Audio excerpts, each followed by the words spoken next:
पिछले क्लास में मैं आप लोगों को मोमेंट ऑफ इनर्शिया पढ़ा रहा था, तो रॉड का वेरिएबल डेंसिटी का मान दिया, मतलब रॉड दिया था, तो इसको ट्राई किए कितना है? lambda not L cube by 90 कितना? lambda not L cube by 90 good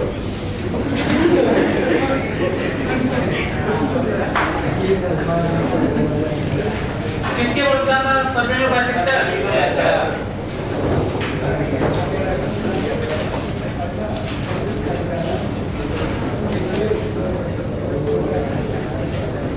तो करना ये था कि हम लोगों को यहां से डिस्टेंस लेना था ना, और इसको y ले लेते हैं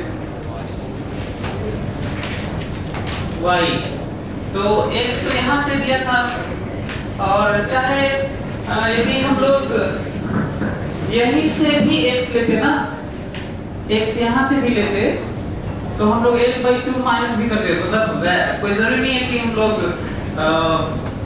y ले मतलब ऐसे भी कर सकते हैं, लेकिन लिमिट आपको सही रखना होगा।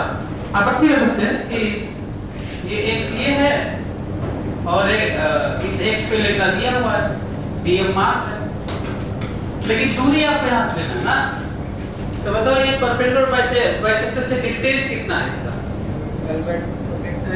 x माइनस L/2 ये है। सो moment of inertia dm into दूरी स्क्वायर, सो डिस्टेंस कितना बताओ यहाँ से? x माइनस L/2 ना।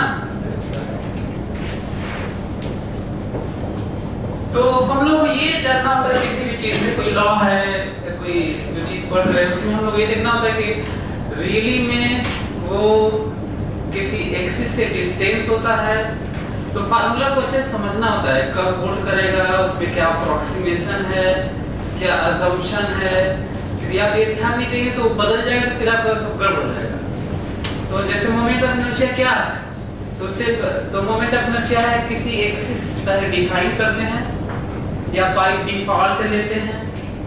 ये पहले बहुत जरूरी है चूज करना कि इसके अबाउट बताना है, किसी के अबाउट बताया जा सकता है, किसी के अबाउट रोटेशन की बात हो सकती है किसी भी बॉडी की, और मोमेंट ऑफ इनर्शिया होता है point mass distance square, point mass distance square का सम होता है, और कॉन्टिन्यूअस है तो उसी सम को हम लोग इंटीग्रेट करते हैं, वो भी सम ही होता है, बस कॉन्टिन्यूअस होता है तो ऐसे करना होता है। और क्यों जरूरत है ये वाला क्वांटिटी निकालने की, वो पढ़ चुके हैं। जैसे कहा जाएगा कि यही रॉड को यदि रोटेट कराया जाए ओमेगा से तो काइनेटिक एनर्जी कितना होगा, तो जरूरत है हमें, नहीं तो नहीं बता पाएंगे। तो ये dm into distance square, what is dm? lambda dx into x minus L/2 square. What is lambda? Lambda not x by L dx into x square plus L square by 4 minus XL। तो इसको separate integrate कर लोगे, x कहां से कहां तक very करेगा देख के बताओ तो 0 to L x ना, तो x तो 0 to L ही वेरी कराओगे, तो लिमिट आपसे गलती हो सकता है, आप नहीं सोच सकते तो हो सकता है गड़बड़ी हो जाती है ना, तो हो गया कर लीजिएगा ताकि आपका यहाँ से मैथ की शुरुआत है जो आएगा। अच्छा हाँ, मान लो इमेजिन करो कि मास m दिए है, कहे हैं वो कठिन क्वेश्चन कैसे बनता है वो भी सुन लो, कितना किस तरीके से बनता है। मास m देते और लेम्डा इस तरह से देते, और ऑप्शन में m के टर्म में होगा, उसमें लेम्डा नॉट होगा ही नहीं, तो तब कैसे होगा? तो तुम्हें क्या करना होगा, तुम्हें इंटीग्रेट करके m बराबर निकालना होगा, और निकालोगे तो तुम्हें m जानते हो कितना मिलेगा, इंटीग्रेट करोगे तो मिलेगा lambda not L/2, सही है। तो जो यहाँ पे रिजल्ट आएगा उसमें लेम्डा नॉट हटाना होगा। तो लेम्डा नॉट हटाओगे तो कितना मिलेगा? तो मिलेगा 2m by l रखना होगा। लेम्डा नॉट की जगह क्या रखना होगा? 2m by l। Lambda not की जगह 2m by l रखना होगा और जो मिलेगा वो उसमें अब लेम्डा नॉट नहीं होगा, अब a होगा। ये इस चीज का भी ख्याल रखना होगा कि रखना। तो पहले एक करके बताओ तो बताता हूं ना, करके बताओ।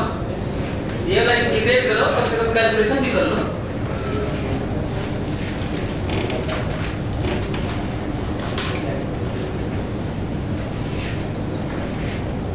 जल्दी से इसको मल्टीप्लाई कर लो, इंटीग्रेट कर लो, लिमिट रख लो और रिजल्ट बताओ और 1 मिनट के अंदर बताओ। आराम से बैठने से तुम्हारा ड्रीम पूरा थोड़ी जाएगा कि 300 नंबर में 250 ऐसे 350 ऐसे इतना आसान नहीं होगा ना। स्पीड पे भी काम करना होगा। जल्दी बताओ कितना आ रहा है? कोई कैलकुलेट किया? कितना? Lambda not l cube by 24। अब जरा सुनो ना किस तरीके से लोग गड़बड़ी करते हैं। एक और चीज ध्यान रखना, क्रॉस चेक से भी कई चीजें, कई बार कहा था ना कि क्रॉस चेक से भी आप एक तो कैंसिल कर देते हैं। कई लोग एक ऑप्शन दिया होगा lambda not l square by 24, तो कैलकुलेट करके आया होगा तो भी l स्क्वायर वाला मान के चले आएंगे, कहीं कहीं गलती हो गई होगी। क्यों? क्योंकि उसमें तो r स्क्वायर होता है ना, हमें रटे रहते हैं सब। ये r स्क्वायर वाला ही है, ये केजी मीटर स्क्वायर ही है। क्या है? केजी मीटर स्क्वायर जानते हो क्यों? क्योंकि लेम्डा नॉट का यूनिट है केजी पर मीटर। क्या है? तो ये तो केजी पर मीटर है, यहाँ मीटर क्यूब होगा तभी ना मीटर स्क्वायर होगा। इसका मतलब ये क्यूब ही सही है, l स्क्वायर नहीं। तो गलती कहाँ होती है मालूम है? गलती वहाँ होती है जिस समय आप सोचते हैं कि हम तो मीटर स्क्वायर पढ़े हैं, r स्क्वायर रटे हैं, तो बगल में भूल जाते हैं m रहता है, ठीक है, kg लगता है। अब वो m नहीं है इस बार क्या? इस बार लेम्डा नॉट है, रो है, सिग्मा है, तो हर के टर्म में तुम्हें मीटर स्क्वायर दिखेगा। यदि लेम्डा होगा तो साथ में क्या दिखेगा? मीटर क्यूब दिखेगा। सिग्मा होगा तो साथ में क्या दिखेगा? Meter square. Meter to the power 4 दिखेगा, केजी पर मीटर स्क्वायर ना। और रो होगा तो साथ में क्या दिखेगा? मीटर टू द पावर 5 दिखेगा। क्यों? क्योंकि रो के साथ में केजी पर मीटर क्यूब होता है, तो नीचे तो मीटर क्यूब है और मीटर स्क्वायर चाहिए तो मीटर ऊपर मीटर टू द पावर 5 होगा तब ना। तो केवल ये r स्क्वायर मत रखना, l स्क्वायर मत रखना, साथ में ये भी देखना कि बगल में केजी होना चाहिए। तो जल्दी से बताओ, इमेजिन करो कि इस रॉड को मैं m मास दिया हूं और ऑप्शन में m के टर्म में है, तो इतने से काम चलेगा नहीं, तो ऑप्शन होगा नहीं फिर। तो क्या करोगे मालूम है? लेम्डा नॉट हटाओ। What is lambda not? 2m by l ना, तो रखो ना लेम्डा नॉट यहाँ पर, तो कितना होता है? ml स्क्वायर बाई, अरे 12 आ गया है फिर। अरे ये कैसे हो गया? हमें लग रहा ना कि इधर मास बहुत ज्यादा करीब में भी ज्यादा था, तो इधर दूर में कम था, फिर मिलाकर लपेट तो ही आ गया। थोड़ा इंटरेस्टिंग लगता है। तो मतलब यूनिफॉर्म रॉड है तो भी वही आया और नॉन यूनिफॉर्म ऐसा है कि वही आया। इसका मतलब ये नहीं है कि कैसा भी तो वही आएगा, ऐसा नहीं है, ठीक है? ऐसा नहीं कि कैसा भी रहेगा तो वही आएगा। अब इस बार ऐसा है। अच्छा, इसको और कठिन बनाना हो तो कैसे देता है? सुनो ध्यान से। A uniform rod of mass not uniform, a rod of mass m and length l having varying linear density increasing from one end to other end from 0 to maximum value, increasing from 0 value from one end to other end linearly। तो आपको ध्यान है कि मैं इसमें कुछ नहीं दे रहा हूँ, दे नहीं रहा हूँ, मैं ये कह रहा हूँ कि वन एंड से अदर एंड तक 0 से लीनियरली इंक्रीज किया और मास रॉड का एम है। अब ये बहुत कठिन क्वेश्चन हो गया, जानते हो क्यों? क्योंकि एक तो यूनिफॉर्म है नहीं, वो ले नहीं सकते, और दूसरा एक दिया इंक्रीजिंग लीनियरली, तो अच्छा दिया नहीं है, ऐसे लिख देता है, थोड़ा आराम रहता है। जानते हो क्या करोगे? तुम यही अपने से लिखोगे, यही अपने से लिखोगे, फिर ये निकालोगे, एम लिखोगे, फिर ये निकालोगे, ये आएगा, और फिर रखोगे, और लास्ट में आ जाएगा जिसमें जो दिया है वही है मास है और एल। इससे क्या सीखो? कहीं पे कोई चीज दिया हो increasing linearly from this to that value. अच्छा यदि ये मैं कह देता एवरेज का 12 नहीं आएगा, यदि मैं कहता कि लैम्डा 1 से लैम्डा 2 इंक्रीज किया है, पता नहीं हो सकता आगे है, हमें लग रहा है कि आना नहीं चाहिए, लेकिन आप इस तरह से तो lambda 1 to lambda 2 increases linearly, mass m, तो ऑप्शन किस टर्म में होगा? मास m के टर्म में होगा, m के टर्म में होगा। कैसे आएगा?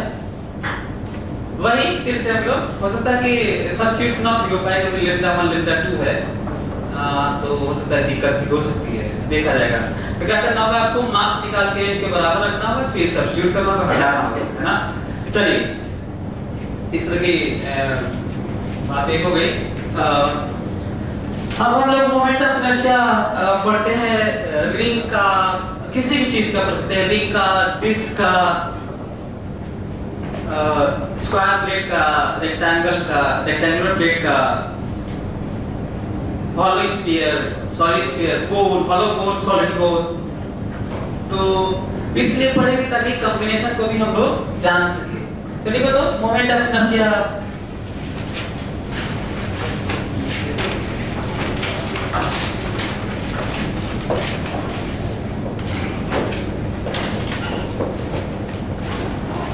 फ्री,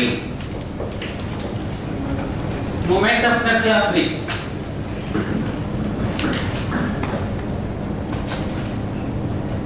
कितना होता है मोमेंट ऑफ इनर्शिया फ्री यार? ग्लोबल ट्रांसपोर्ट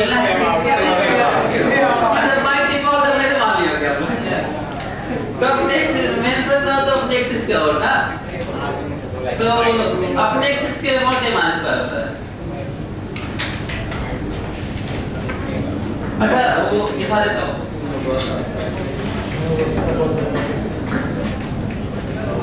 मेरे पास देखो तुम लोग ये एक्सपेरिमेंट सब बनाया है मैं, कैमरे में नहीं आ रहा है,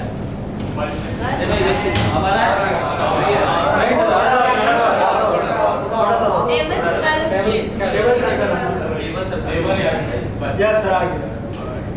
ये देखो, इससे हम लोग आज इसे सीख लेते हैं सारी चीज, एंगुलर क्वांटिटी से रिलेटेड चीज सीख लेते हैं। पहले मोमेंट ऑफ इनर्शिया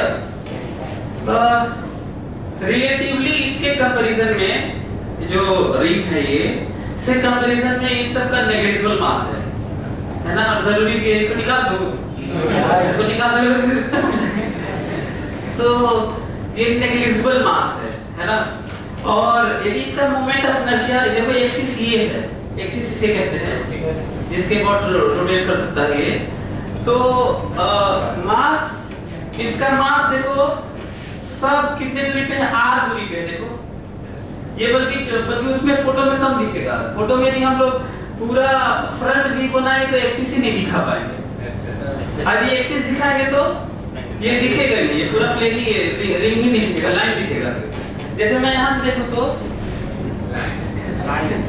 एक लाइन दिख रहा है, रिंग दिख रहा है, और यहाँ से देखूं तो एक्सिस ही नहीं दिख रहा, पूरा नहीं दिख रहा है, और यहाँ से देखूं तो ऑब्लिक व्यू बोलते हैं इसे, पता है?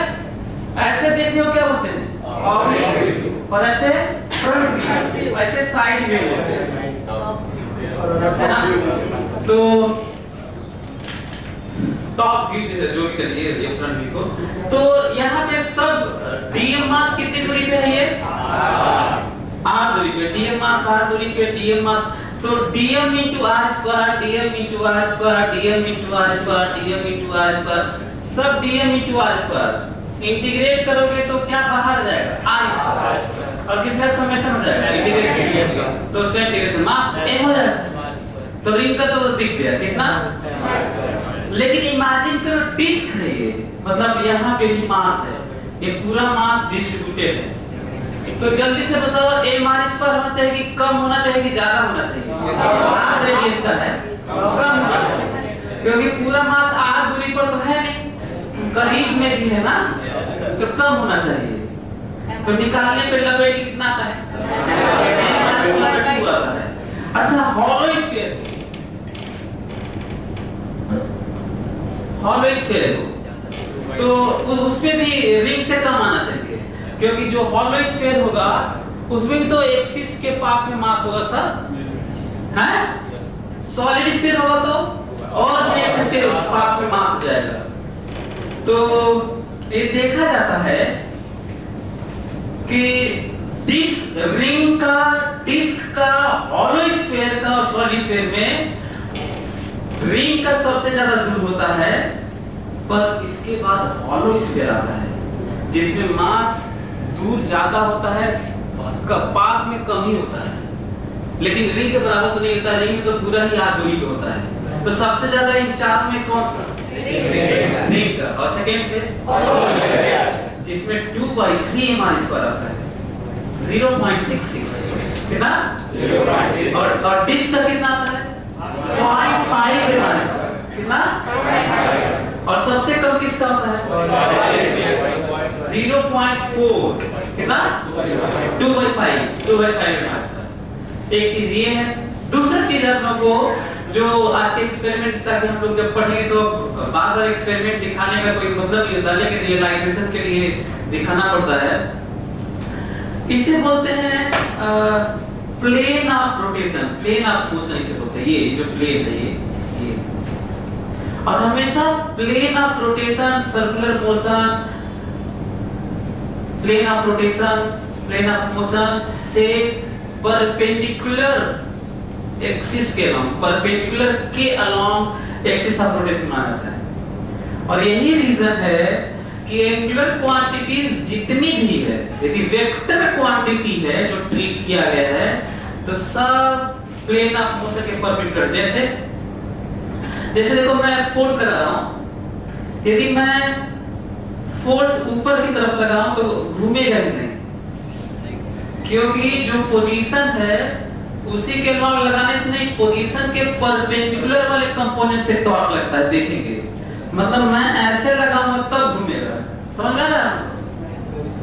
तो यदि टॉर्क ऐसे है, अपने एक्सिस को हमेशा सेंस करना, अपने उसमें क्वेश्चंस में भी एक्सिस को पकड़ना और सेंस देखना, ऐसे तो लेके पूरा उसके अबाउट घुमा देना है। तो ऐसे फोर्स है, ओमेगा है, अल्फा है, थीटा है, ऐसे तो ऐसे लेना, राइट हैंड पकड़ना और 4 फिंगर्स को जो सेंस ऑफ रोटेशन इसको घुमा देना ऐसे।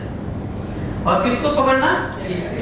जैसे मान लो ये फोर्स ऐसे लग रहा है तो इसके अबाउट बताओ, तो अगर इसके अबाउट तो इसके नहीं, इसके इधर घुमाना होगा ना। तो हमें पहले आपको पूछा जाएगा टॉर्क कितना है, क्या करोगे? किसके अबाउट? एंगुलर वेलोसिटी, एक पार्टिकल जा रहा है, गाड़ी जा रही है, मैं कहूँ एंगुलर वेलोसिटी बताओ उसका। एंगुलर मोमेंटम उसका होता है। तो ये जो टॉर्क है इधर, समझ में आ रहा है? अच्छा एंगुलर वेलोसिटी है, एंगुलर वेलोसिटी है किधर है? अच्छा ये देखो धीरे धीरे रुक रहा है, धीरे धीरे रुक रहा है, एंगुलर एक्सेलरेशन किधर है बताओ भाई? इधर ही एंगुलर एक्सेलरेशन होता है, इधर ही तो और बढ़ता अंदर एंगुलर एक्सेलरेशन, रिटार्डेशन। तो ऐसा आपकी तरफ से एंगुलर वेलोसिटी बताओ क्लॉकवाइज है कि एंटी क्लॉकवाइज है? क्लॉकवाइज एंटी क्लॉकवाइज डायरेक्शन नहीं है। आपको बताना है कि इधर थंब वाला आउटवर्ड है, ऐसे बोलना। मैं जानबूझ के क्लॉकवाइज एंटी क्लॉकवाइज पूछा था। ताकि तुम्हारे खोपड़े में बैठ जाए कि ये नहीं होता है डायरेक्शन। तो अच्छा, इसका अल्फा किधर है? क्लॉकवाइज के एंटी क्लॉकवाइज? क्लॉकवाइज एंटी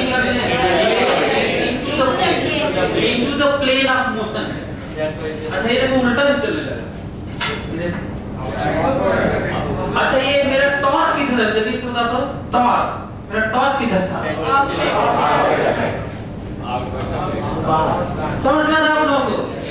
तो इसलिए मैं लेके आया था कि एंगुलर क्वांटिटीज को आप समझ पाए कहीं पे भी, और मोमेंट ऑफ इनर्शिया को भी समझ पाए, और रियलाइज कर पाए कि किस तरीके से दूरी सबका हर छोटे-छोटे मास का दूरी है आर्म रिंग में, और डिस्क में कम भी दूरी है।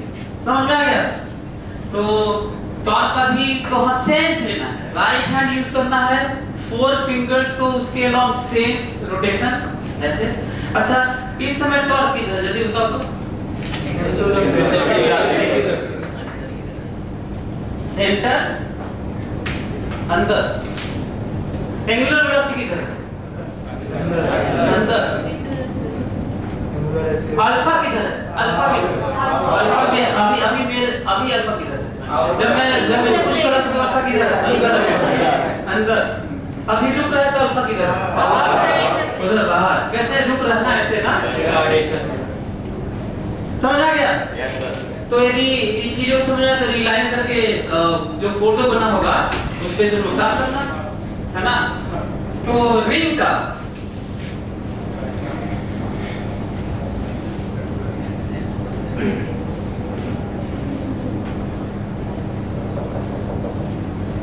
यदि ये x है, ये y है, तो इस रिंग का एक्सिस है z एक्सिस,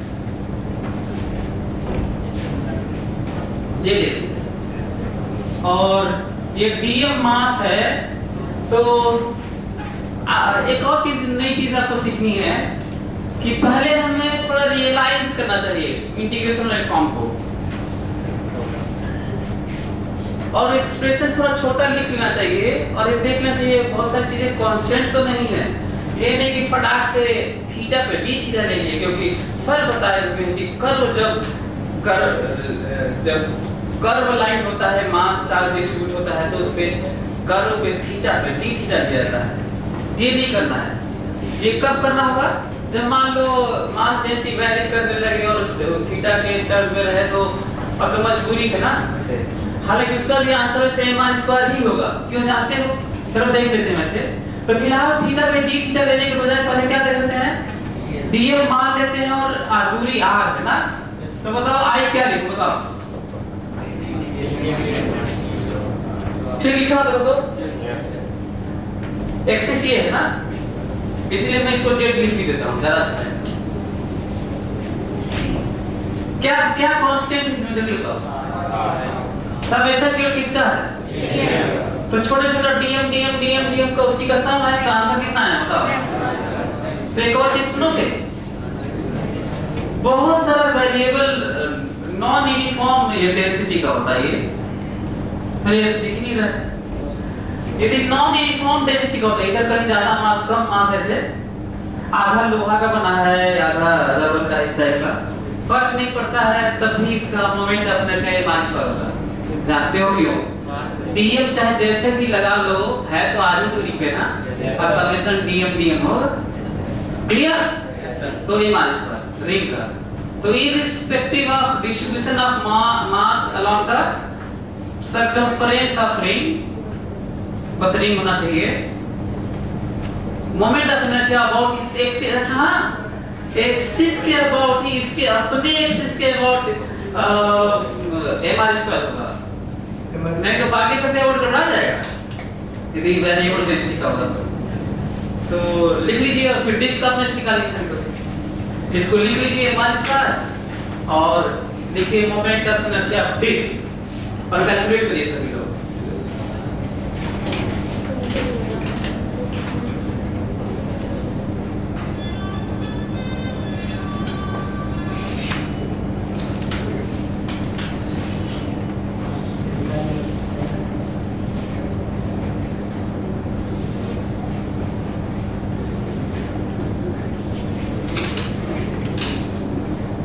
अच्छा, इसी को मैं कह रहा था कि पहले थोड़ा लिख के देखते हैं, दिक्कत होगी तो आगे बढ़ेंगे, दिक्कत नहीं है तो आगे। तो हमेशा पहले थीटा डी थीटा के बजाय थोड़ा आइडिया लेना चाहिए, बाद में यदि जरूरत पड़े तो लिखते, अभी तो जरूरत है ही नहीं कि थीटा पे आर डी थीटा कुछ माने और करे। तो ऐसे नहीं सोचना चाहिए कई बार। मतलब शुरुआत में आपको सिंप्लीफाइड फॉर्म जितना हो सकता है सोचना चाहिए, दिक्कत होगी तो फिर लिखिए आप। तो ये सब चीजें जो आइडिया है ना, ये हर जगह, ये जो आइडिया का डेवलपमेंट है वो साइंस है। ये साइंस नहीं कि आप रट लिए, आईटी भी निकल गया फिर भी आप साइंस लिए नहीं बने, आईटी निकाल लोगे तो भी बता रहा भाई एक पैटर्न है, कुछ बढ़िया करके अच्छा अच्छे भी हो गए, ऐसा नहीं है बिना अच्छे हुए तो आप आईटी नहीं निकाल सकते, पर साइंस के लिए नहीं है, अच्छे भी है और इधर उधर थोड़ा करके मेहनत करके निकाल। तो पता कर लीजिए कि आईटी में सक्सेस रेट कितना है या बहुत अच्छा करने वाला रेट कितना है। 10% से कम जॉब लग जाती है, बहुत अच्छा नहीं करते, रीजन आपको बताइए ना। तो आइडिया ज्यादा मैटर करता है, लर्निंग कितना अच्छे से सीख रहे हैं। और ये भी पता कर लीजिए कि आईटी में नहीं हुआ और सीख रहे थे तो आईटी वाला ज्यादा अच्छा किए। तो ज्यादा अच्छा है कि आप आईटी में भी जाएं और अच्छा करते हैं, अच्छी सोच के साथ जाए, ये ज्यादा जरूरी है। डिस्क निकालिए आप लोग, डिस्क निकालिए जल्दी से।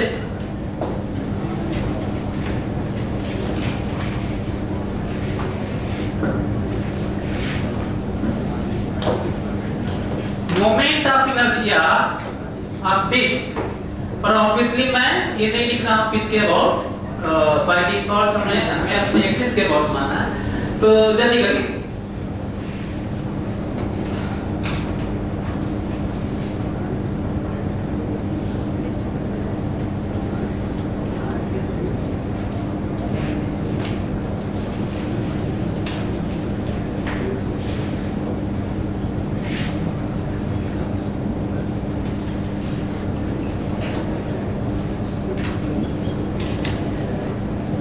पूरे में मास है, जल्दी करो।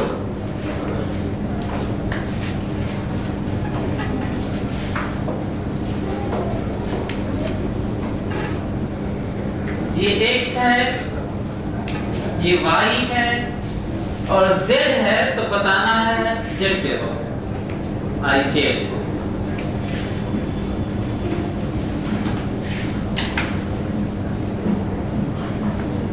क्या करोगे, एक रिंग लोगे ना,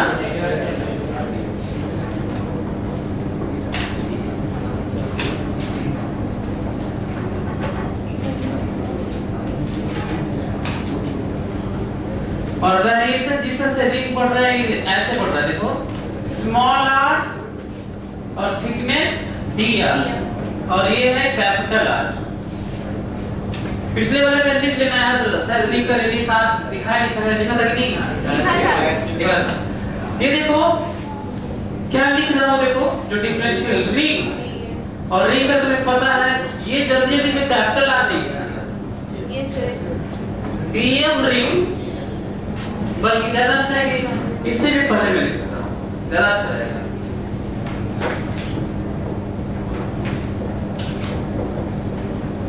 DI और क्योंकि रिंग है तो DM रिंग, और रिंग का तुम जानते हो R², रिंग का R²।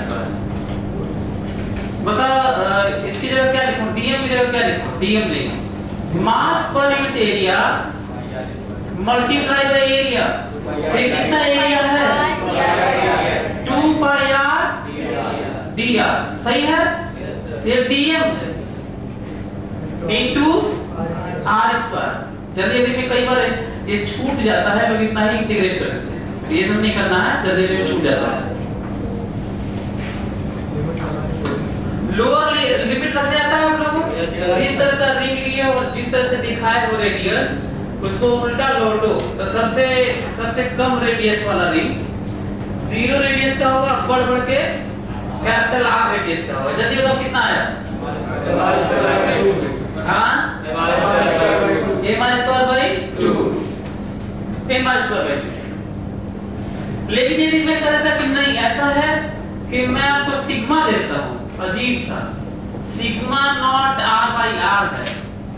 Sigma is equal to sigma naught r square by r square है। Sigma is equal to sigma naught 1 minus r by r है। Sigma is equal to sigma naught under root r by r है। Sigma is equal to sigma naught r by r to the power 8 है। ये general हो गया, हालांकि थोड़ा unique है। आपको नहीं लगता है कि सभी इसी तरह से किए जाएंगे?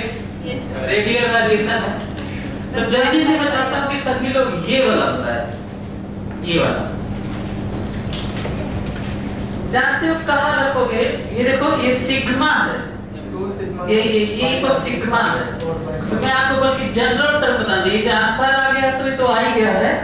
ये देखो, मैं ये तुम्हें बताना चाहता हूँ कि यही देखो सिग्मा है, मास पर यूनिट एरिया है, ये जरूरी है। इसका मतलब ये जो दिख रहा है ना एक्सप्रेशन, ये 1000 क्वेश्चन के लिए यही एक्सप्रेशन है। ये मैं तुम्हें बताना चाहता हूँ। Sigma not 2 pi into r की पावर 4/5। जल्दी करो सभी लोग। अच्छा, इसके लिए भी सिग्मा ही था, बस सिग्मा की जगह लिखना था m by pi r square, जो कांस्टेंट था।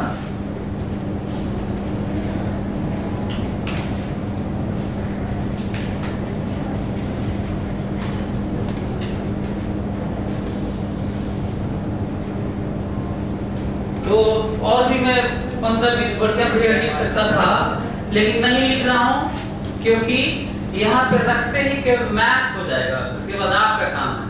मैं साइन तक दे सकता था, sine, trigonometry, exponential, log, mod दे सकता हूँ, मॉड भी। तो कहीं मॉड लिखा हो, e टू द पावर लिखा हो, तो घबराना नहीं है, तरीके नहीं बदलते। यदि इसके बाद भी इंटीग्रेट नहीं हो रहा है तो फिर कोई नहीं, जो दिया है वो भी नहीं कर पाएगा, यही तरीका है, ये समझ में।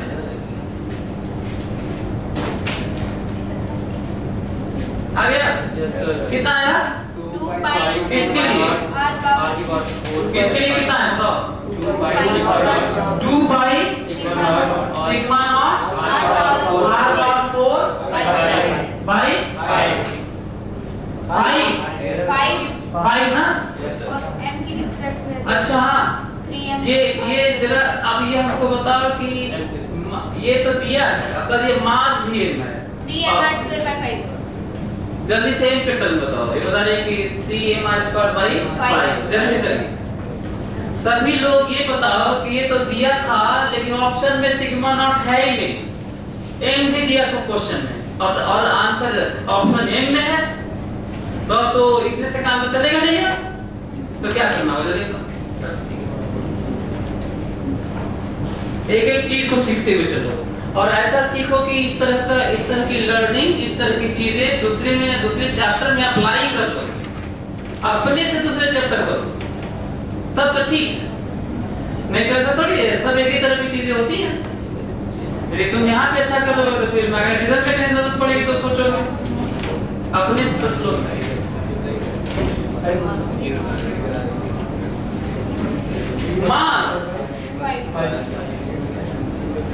मास ये वाला ना, इसी तरह से, क्योंकि अब m दिया है तो अब तो हटाई नहीं पर है ना भाई, ये आधा है लेकिन इस तरह पे दिया नहीं है, तो m के तरफ पे कैसे लिखा जाए? सिग्मा हटाना होगा ना, तो क्या करना होगा बताओ?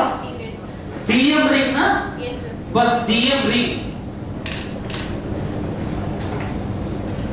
बस dm रिंग। मतलब लग रहा है जैसे यही इसी की जगह पर सारा स्क्वायर नहीं होता, इंटीग्रेट करना था। What is dm ring? Sigma naught r by r, sigma 2 pi r dr। ये समझ में आ रहा है आपको? dm ring, सिग्मा भी रख दिया, बस ये लिखना नहीं था क्योंकि मोमेंट ऑफ इनर्शिया हो जाता है। इसी को इंटीग्रेट करना from where to where, 0 to. तो जल्दी से बताओ यहाँ से m क्या मिला, जल्दी बताओ।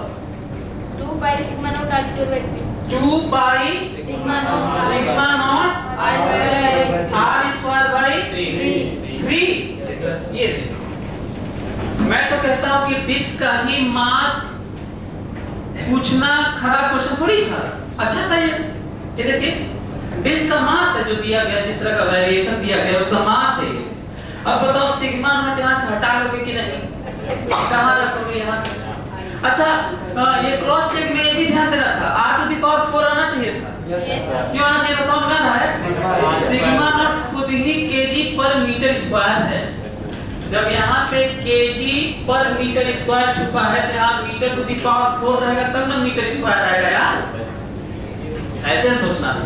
तो जल्दी से सिग्मा नॉट हटा लीजिए यहाँ से, n के टर्म में यहाँ पे रख लीजिए, जो आएगा वो आएगा। 3m² clear? Yes sir. तो क्या ये सब कर लेंगे आप? भाई यही पे रखना है यार, कुछ नया क्या कर लो, है ना? जल्दी से लिखो मोमेंट। अच्छा हाँ, इसमें कभी हॉलो का भी पूछ सकते, कहते हैं थिक डिस्क है, थिक रिंग है, थिक डिस्क है, थिक रिंग है, R1 R2 inner radius R1 outer radius R2।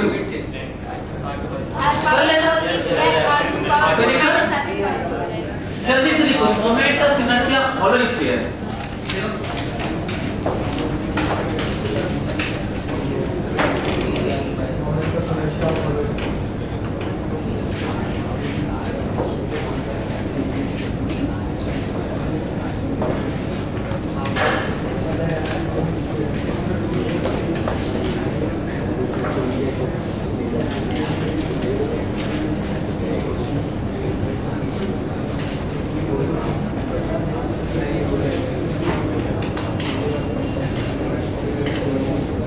अच्छा जब मेंशन ना हो ना,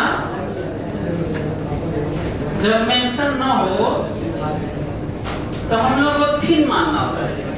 वैसे तो थिक हॉलो स्फीयर दिखता है, thick hollow sphere inner radius R1 outer radius R2, लेकिन मेंशन ना हो तो रिंग थिन रिंग माना जाता है और hollow sphere thin hollow sphere माना जाता है। तो hollow sphere thin hollow sphere है, हालांकि हॉलो स्फीयर थिक भी होता है। तो रेडियस इसका R है।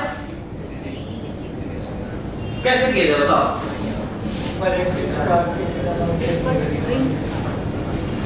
Hollow sphere hollow sphere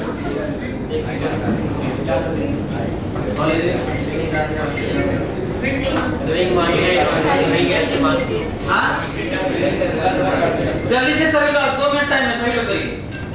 hello हाँ हाँ कोचिंग एल्फन कोचिंग दे दीजिए।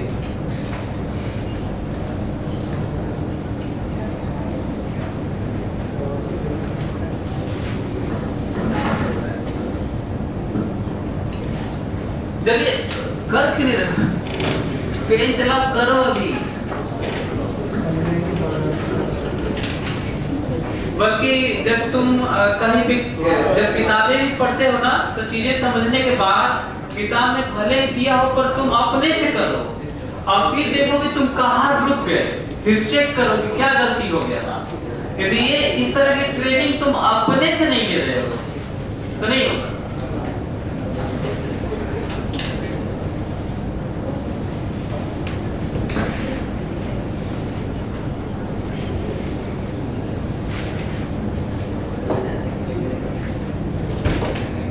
अच्छा कई बच्चों को पता है क्या कैसे लगता है, जैसे इनको लगता है ना कि देखो ऐसा नहीं है, कई लोग लगता है कि इसका एक्सिस ये है।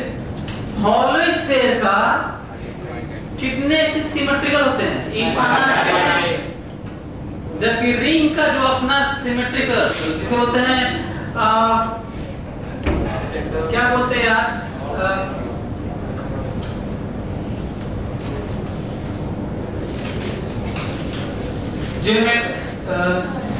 सिमेट्रिकल एक्सिस, सिमेट्रिकल एक्सिस रहेगी। क्रिएशन, फॉर्मेशन, मेकिंग, क्या बोलते हैं? कोई वर्ड बढ़िया वर्ड बताइए। प्रोडक्शन, डायरेक्शन, नहीं डायरेक्शन नहीं,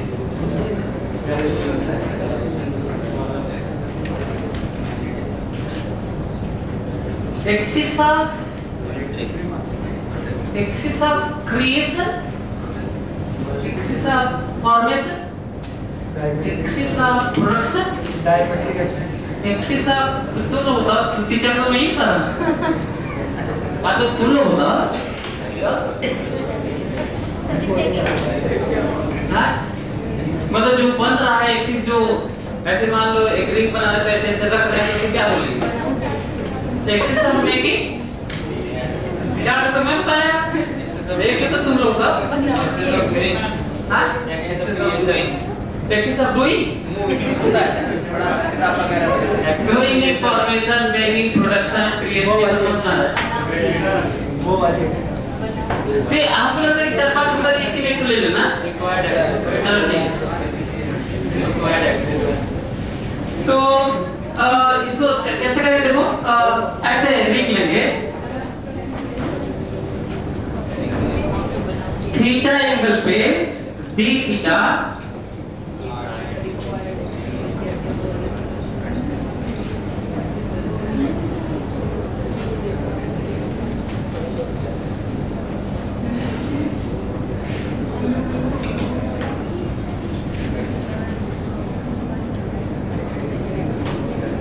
तो ये एक रिंग होगा।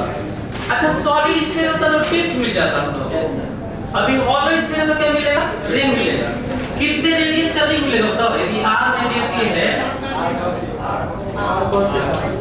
यदि ये थीटा है तो कितने का मिलेगा r sin थीटा का मिलेगा ओके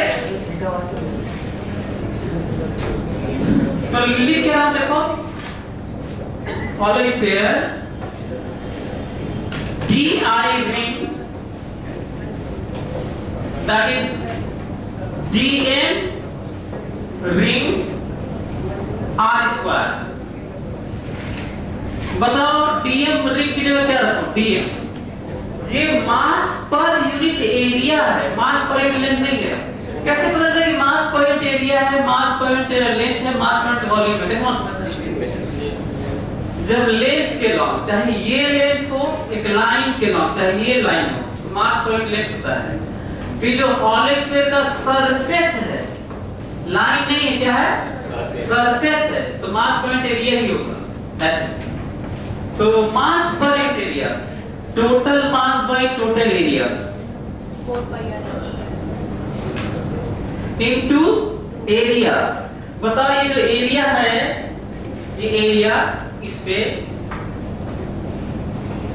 हॉलो स्फीयर इमेजिन कर पा रहे हैं आप लोग यदि हॉलो स्फीयर ऐसे है तो रिंग ऐसे बना होगा ना उस पे थोड़ा टेढ़ा होगा ऐसे इंक्लाइन होगा तो उसकी थिकनेस कितनी है बताओ यदि मैं इसको सीधा कर दूं ऐसे तो कितना लंबा होगा ये बताओ हां 2 pi r small r mass per unit area into area 2 pi small r ये समझ में आ रहा है तुम लोगों को ये 2 pi small r गुणे लंबाई गुणे चौड़ाई तो लंबाई है ना यदि इसको सीधा कर दोगे तो कितना लंबा होगा इसको सीधा कर दोगे तो हाँ ये होगा और r d थीटा कितना होगा ये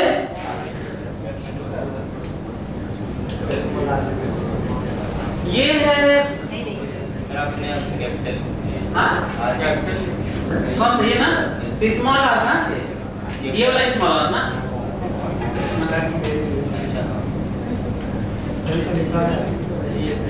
ये ना तो अच्छा हाँ अभी जल्दी में क्या होता है इतना लंबा लिख देते हैं कि जल्दी जल्दी में ये लोग छोड़ देते हैं लंबा लिखा गया ना तो सोचते हो गया ये इतना ही बताओ फिर से रिंग का ना तो रिंग का कितना रेडियस है r sin theta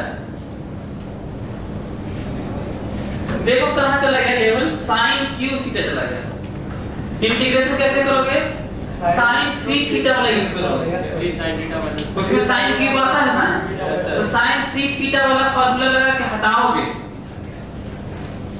sin cube को हटाओगे और इंटीग्रेट करो सभी लोग इसके बाद मैं नहीं करूंगा क्योंकि इसके बाद किसकी शुरुआत है मैथ्स की कहां से शुरू करोगे जरा देखो तो ये देखो थीटा देखो कहां से शुरू करो जरा देखो थीटा को कहां से कहां है ग्राफ देखो तो 0 से पाई, 0 से जब आप 0 करेंगे तो ये रेडियस बनना होगा, ये रिंग ऐसे रिंग जब यहां तक करना होगा, ये ऐसे रहता तो कितना हेमिस्फीयर रहता तो ये पाई बाय 2, फिर और जाओगे तो एंगल ये बनेगा, देखो ये एंगल बनेगा ऐसे, देखो ये जब ये रिंग ले रहे होगे तो देखो ये बनना होगा ये एंगल, तो जब ये ले रहे होगे तो फिर कितना बना होगा पाई हो रहा होगा, समझ में आ रहा है आपको 0 to पाई, ये आपका काम है, वैल्यू आएगा 2/3 मान इसका, जल्दी से लिख लीजिए। और ये सबसे कठिन था, क्यों सबसे कठिन है आप लोगों को दिख ही रहा होगा, sin क्यूब थीटा है ना, इसलिए कठिन।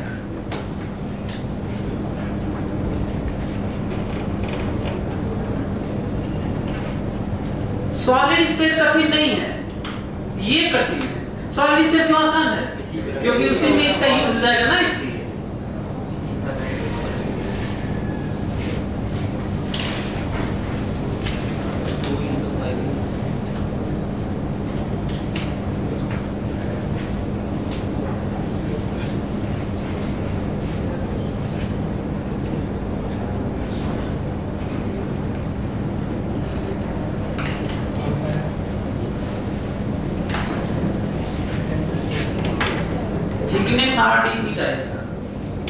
अच्छा घर पे मैं जानता हूँ, हमें पूरा विश्वास है कि आप लोग भी ऐसे ही लिखेंगे, मैं जानता हूँ, तो घर पे जाके इसको कर लीजिएगा, ठीक है,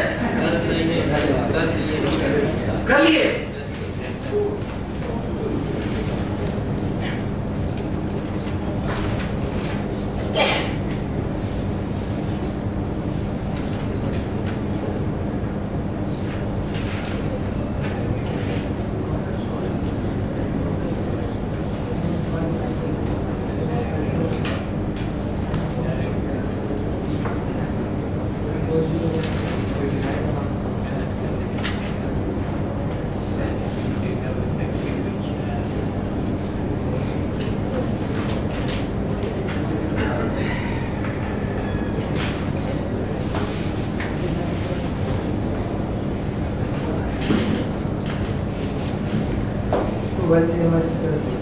चलो जल्दी से सॉलिड स्फीयर निकालो।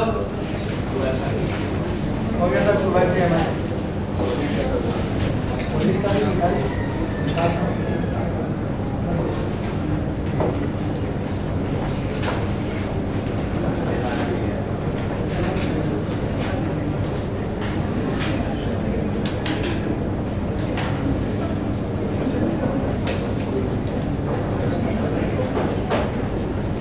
सॉलिड स्फीयर है,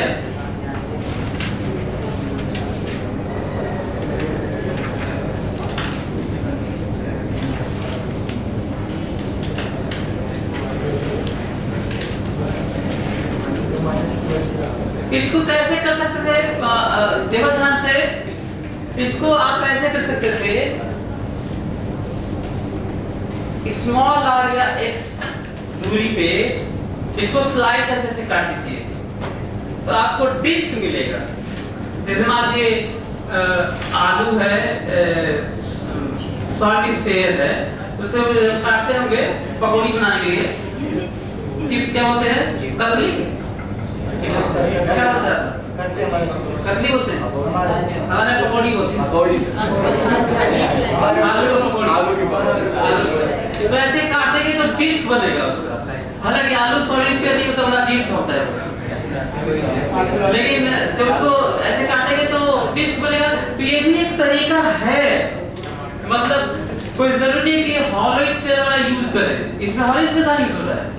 तो कितना हाइट पे, x हाइट पे ऐसे मान लीजिए तो आपको मिलेगा डिस्क, इमेजिन कर पा रहे डिस्क, और उस डिस्क का हमारे पास एक्सप्रेशन है कितना, dm/2 small r not capital R,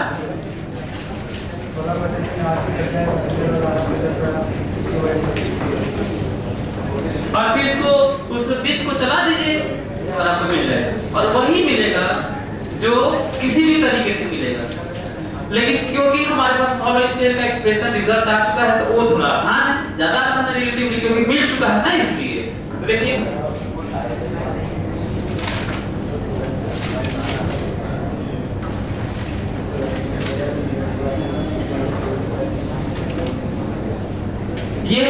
square जो लिए हैं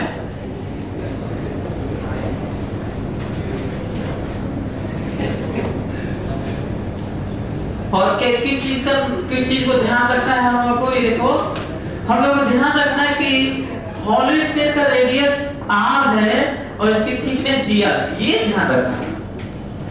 और जल्दी में स्मॉल और कैपिटल आर पे ध्यान नहीं देते हैं तो गड़बड़ हो जाता है, इंटीग्रेशन भी गड़बड़ हो जाए।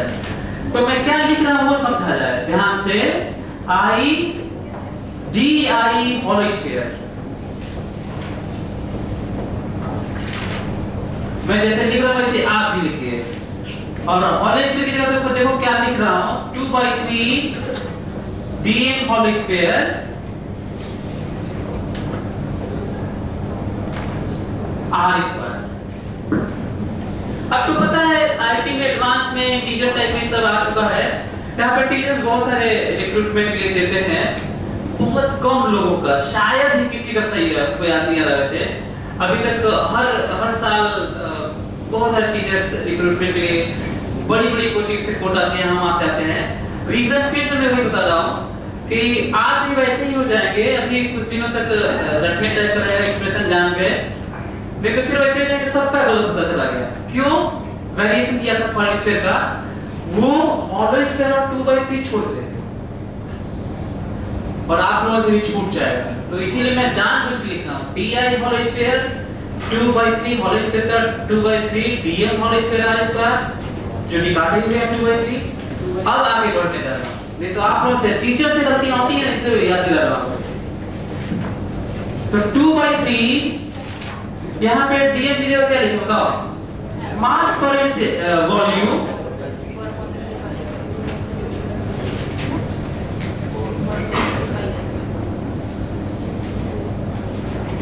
और बताओ इसका वॉल्यूम कितना है, जो होल स्क्वायर दिए है उसका वॉल्यूम बताओ। तो एरिया तो 4πr स्क्वायर है इनटू थिकनेस ना, एरिया इनटू थिकनेस ना, तो एरिया कितना है बताओ, 4πr स्क्वायर। जल्दी देखो क्या क्या गलतियां हो सकती है, यहाँ पे कैपिटल r है, यहाँ पे स्मॉल r है इनटू dr। जल्दी में क्या होता है मालूम है, ये वाला छूट जाता फिर से r square. From where to where lower limit क्या हो जाता है, क्या होता है 0 टू r। सभी लोग रखो और इसको कैलकुलेट करो, देखो कितना आता है। 4/5 2/5 क्या बोले क्या वैसे, बोले तो 4/5 ना, 2/5 बोले। अच्छा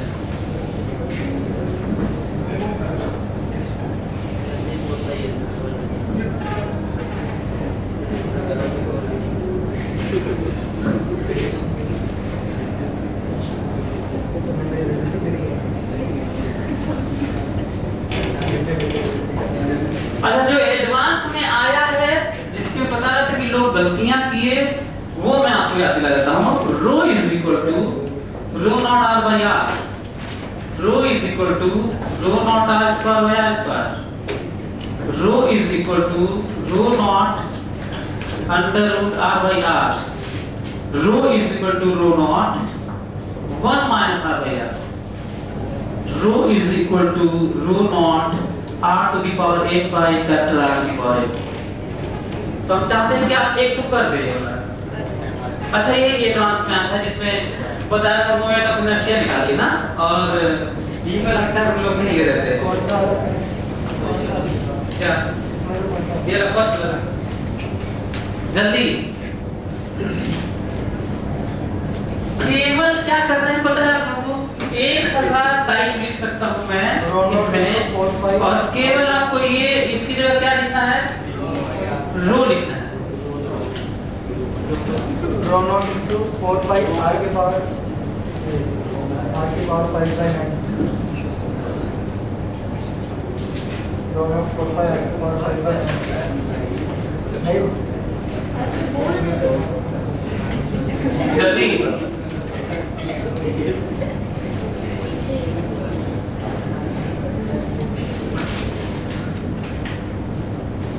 जितना मैं लिखा हूं सब फटाफट यही रख के निकालोगे, आंसर आता रहेगा।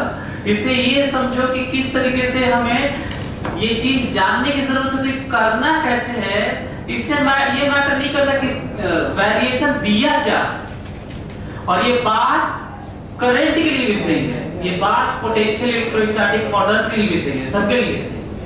मॉडर्न में कह दे कि एक्स एक्सिस पे, सुनो इधर, मॉडर्न में कह दे एक्स एक्सिस पर पार्टिकल चल रहा है,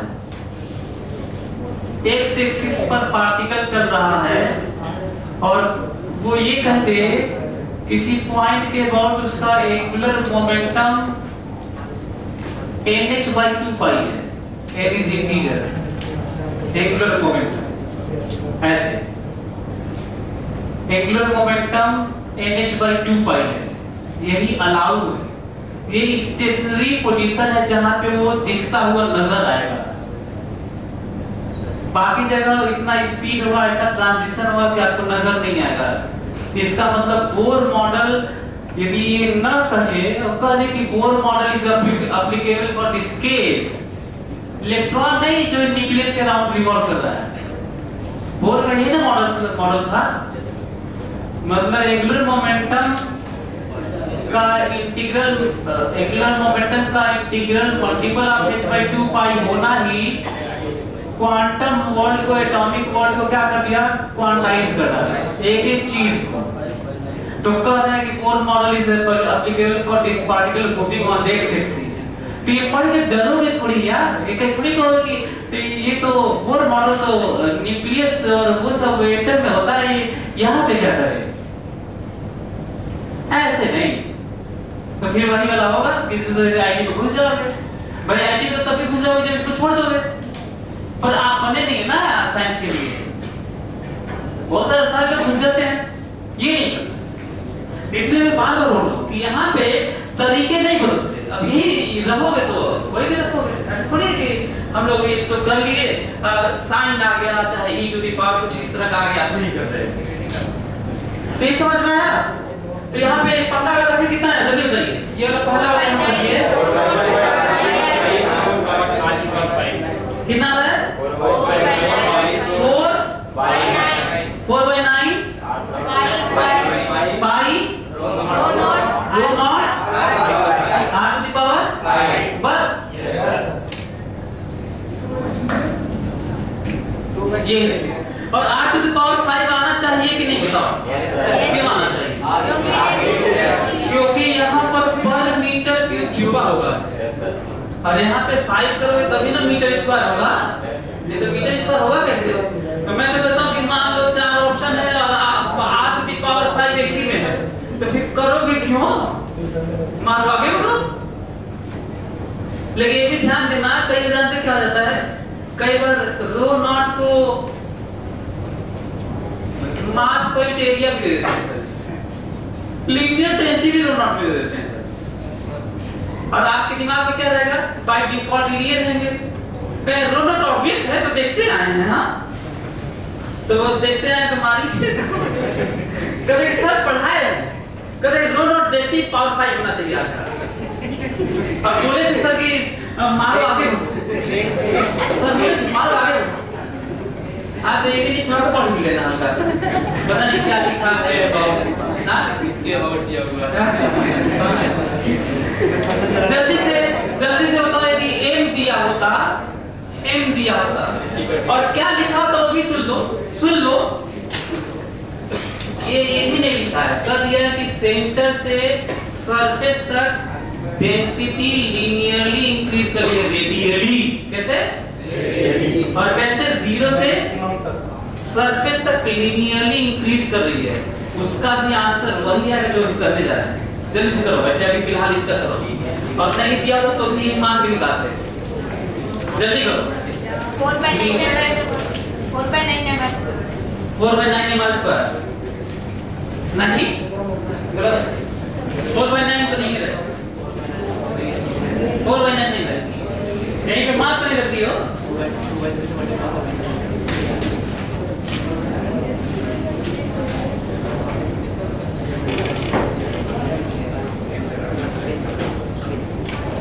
मास कैलकुलेट करना होगा, बराबर m लिखना होगा, हो या नहीं आता, हो या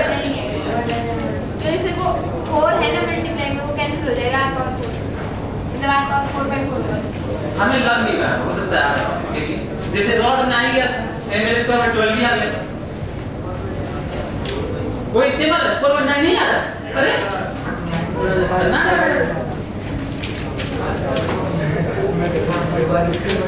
मास per unit area rho naught r by r into 4 pi r square dr from 0 to r। एक बराबर कितना है, जल्दी से कैलकुलेट करो तो इसको, यही मास है रो नॉट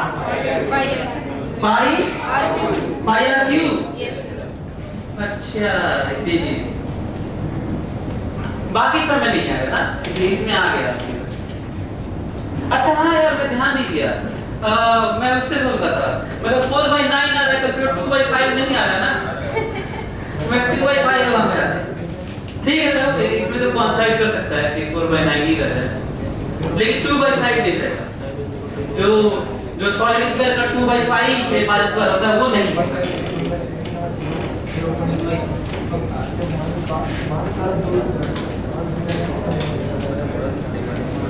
अच्छा सभी लोग सही में साइंस के नाम पे सही, सभी लोग 1 मिनट का टाइम में डिस्क वाला काट बनाइए जल्दी से, जल्दी करो 1 मिनट टाइम डिस्क काटो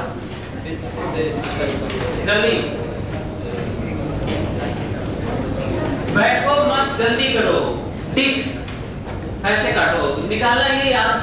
अच्छा ये वाला नहीं, वो वाला करना, लो ये वाला नहीं करना है, solid sphere uniform solid sphere का निकाल के 2/5 m स्क्वायर वाला प्रूव करें जल्दी से। तो जिसमें हॉलो स्फीयर का आप जानते नहीं है, हॉलो स्फीयर का जानते थे तब नहीं आ पाया है, नहीं तो नहीं आता, पहले तो आपको हॉलो स्फीयर का निकालना पड़ता। हाँ डिस्क में पहले भी एकदम डिस्क का निकालना पड़ता है, ये भी है। जैसे इसमें हॉलो स्फीयर का निकालना पड़ता है तो डिस्क वाले में डिस्क का निकालना पड़ता है, मतलब 2 इंटीग्रेशन है, 2 इंटीग्रेशन।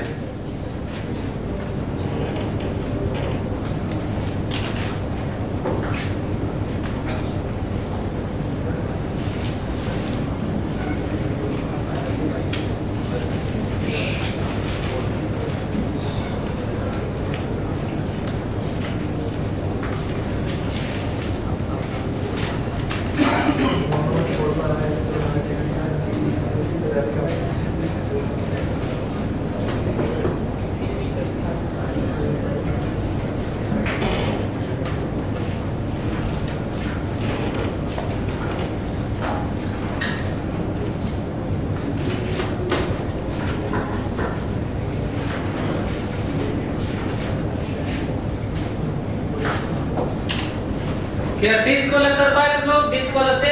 Yes sir.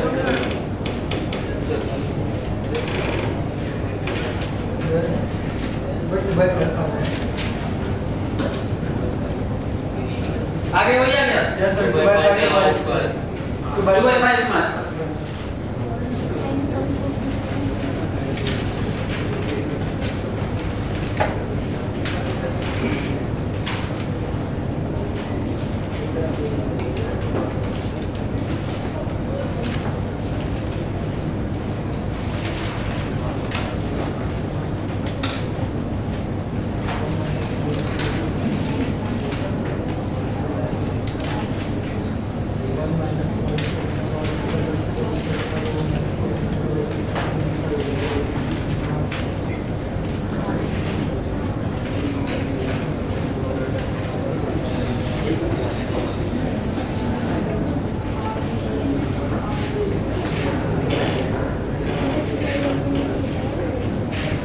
देखो इसमें मोमेंट ऑफ इनर्शिया को फाइंड आउट करने में दो थ्योरम का भी यूज करते हैं हम लोग, परपेंडिकुलर एक्सिस थ्योरम और पैरेलल एक्सिस थ्योरम। उसको देख लेते हैं। देखो तो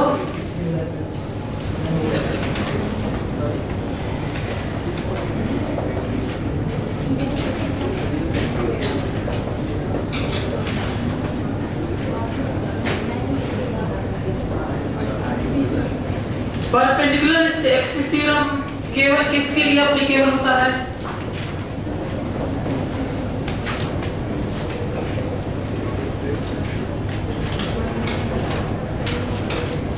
2D body, plate like structure, lamina, मतलब 2D 2 डायमेंशनल बॉडी होना चाहिए। यदि 3D हुआ था 2D है तो 1D भी ठीक है। 2D के अंदर 1D अपने आप, जैसे कहते हैं कोई चीज 3D के लिए सही है 3D में, तो ऑब्वियस है कि वो 2D और 1D के लिए भी सही है। कोई चीज 2D के लिए सही है तो 1D के लिए भी सही है। कोई चीज 1D के लिए सही है तो उसमें पॉइंट सब ठीक है। पॉइंट अब आप घंटा माइनस करो, क्या करोगे इसमें? हो गया, अगर डायमेंशनलेस हो गया ना, तो ये केवल 2D बॉडी का। अभी आपको दिखेगा कि क्यों ये 2D बॉडी के लिए सही है ना? देखते हैं, ये देखो।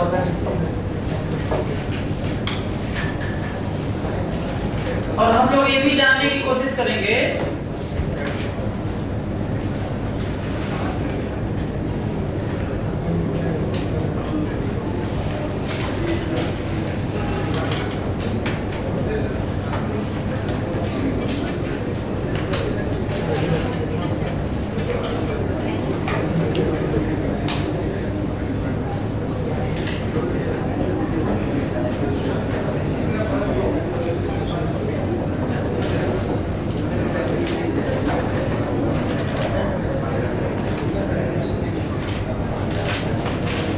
जेड एक्सिस से ये।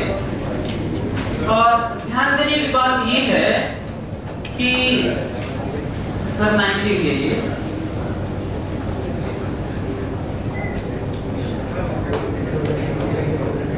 तो यदि कोई डीएम मास लेंगे ना, यहाँ पर हम लोग यदि डीएम मास लेंगे तो मान लेते हैं ये एक्स वाई प्लेन में है, तो ये देखो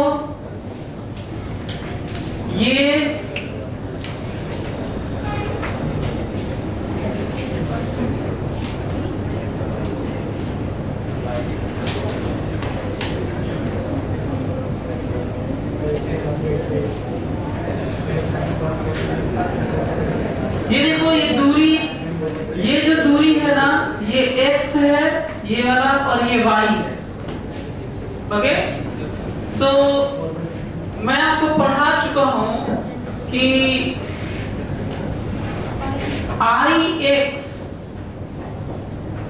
Ix में dm into y स्क्वायर होता है। पढ़े याद है आपको? z तो वैल्यू है नहीं क्योंकि x y प्लेन में है, तो z 0 है सबका, हर पॉइंट का। ये प्लेट है, ये I y है dm into x square, dm into x square. I z निकालने की कोशिश करते हैं। What is I z? तो I z देखो dm into दूरी का स्क्वायर ना। फिर देखो जो z से दूरी है ना इसकी, वो ये दूरी r। आप लोग दिख रहा है क्या? ये है प्लेन। 3D दिखाने के चक्कर में सब ऑब्लिक दिखने लगा है। यदि ये प्लेन है तो इसी प्लेन में एक प्लेट है, मान लो अजीब सा प्लेट है, चाहे किसी कोई भी 2D बॉडी है, तो उसी में एक पॉइंट x है, एक एक्सिस x है, एक पॉइंट ये ओरिजिन है, यहीं से y है, तो z ये है। कोई मास लेंगे तो x से दूरी y है, y से दूरी x है और z से दूरी r है। इमेजिन कर पा रहे हैं आप लोग? dm into r square। What is r square? x square plus, इसमें भले ही ना दिख रहा हो, ये 90 डिग्री है, 90 डिग्री है ये। इसका मतलब ये कितना है? dm into x square plus dm into y square बराबर i x plus i y, i x plus i y। तो ये प्रूव हुआ कि i x plus i y बराबर i z। लेकिन इसको ऐसे नहीं रखना है, कई चीजें ध्यान रखनी है। ये केवल कब एप्लीकेबल है? जब बॉडी टू जब 2D बॉडी में 2 डायमेंशन में मास अरेंज हो। दूसरा तीनों एक्सिस परपेंडिकुलर हो। तीसरा दो एक्सिस उसी प्लेन में हो और दोनों एक्सिस के ध्यान से बॉडी 2D हो, 3 परपेंडिकुलर एक्सिस हो, 2 एक्सिस उसी प्लेन में हो और परपेंडिकुलर हो, तो उनके अबाउट मोमेंट ऑफ इनर्शिया जब निकालते हैं और जोड़ते हैं तो जो रिजल्ट आता है वो दोनों एक्सिस जो प्लेन में होते हैं उनके इंटरसेक्शन से पास करता हुआ तीसरा परपेंडिकुलर एक्सिस दोनों पर उसके अबाउट आता है, उसी इंटरसेक्शन से पास होता हुआ। और उस इंटरसेक्शन का बॉडी के अंदर होना जरूरी नहीं है, लेकिन उनके उसके प्लेन में होना जरूरी है। तो कई बातें आ गई, यदि इनमें से कोई भी वायलेट करेगा तो ये होल्ड नहीं करेगा। तो अच्छा ये नहीं है आई जेड बराबर आई एक्स प्लस आई वाई नहीं होता है, सभी दो परपेंडिकुलर एक्सिस वाला जोड़ना होता है। यदि मान लो एक्स जेड उसी प्लेन में है तो अब आई परपेंडिकुलर है इंटरसेक्शन पॉइंट से, तो आई एक्स प्लस आई जेड बराबर आई वाई हो जाएगा। पर ध्यान रखना वो तीसरा परपेंडिकुलर एक्सिस का कैसा होना चाहिए, एक तो दोनों एक्सिस के परपेंडिकुलर होना चाहिए और कहां से पास होना चाहिए, उनके इंटरसेक्शन पॉइंट से। क्या इंटरसेक्शन पॉइंट ओरिजिन का बॉडी में होना जरूरी है? क्या बाहर नहीं हो सकता, ऐसे बाहर हो सकता है, लेकिन उन दोनों एक्सिस का उनके प्लेन में होना जरूरी है। तो लिख लीजिए। तो तुम लोग जानते तो रहे हो, लेकिन इतना इंफॉर्मेशन नहीं रहा हो जितना बताया।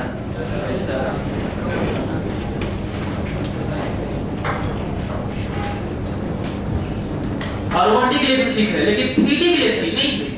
अच्छा रीजन नहीं बताया, देखो ये क्यों 3D के लिए सही नहीं है। देखो ये तभी सही था जब हम लोग x square plus i square वाला दूरी तीसरे वाले एक्सिस से हो गया, ये 3D में हो ही नहीं पाएगा।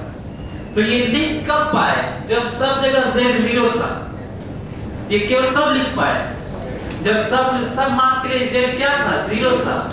ये z 0 रहता तो तुम ऐसे लिखते क्या, z एक्सिस के अबाउट ये एक्सप्रेशन होता है कि x square plus y square होता है, इसका अपना z के अबाउट याद है ना, z के अबाउट जो बॉडी का लेते हैं तो उसका कोऑर्डिनेट कैसे लिखते हैं,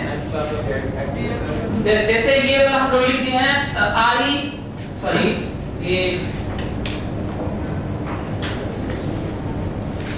क्या ऐसे लिखते आई वाई आई एक्स, हम करेंगे इसको आई वाई लिख दिए हो तो आई वाई लिख लेते, जेड होता तो ऐसे लिख लेते। क्यों नहीं लिखते, क्योंकि आई वाई तो df into x square plus I Z square होता है। आई वाई क्या होता है बताओ, df into x square plus Z square होता है, ये थोड़ी होता है। ये तो ये तब हुआ जब z है ही नहीं। तो रीजन भी आपको जानना चाहिए कि क्यों ये 2D के लिए, 3D में नहीं जा सकते इसको।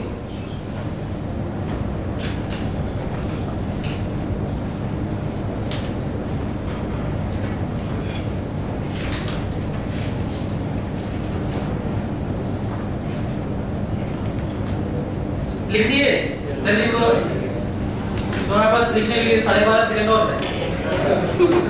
जल्दी को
अबाउट इट्स डायमीटर, जल्दी करिए, डायमीटर के अबाउट रिंग का निकालिए जल्दी से।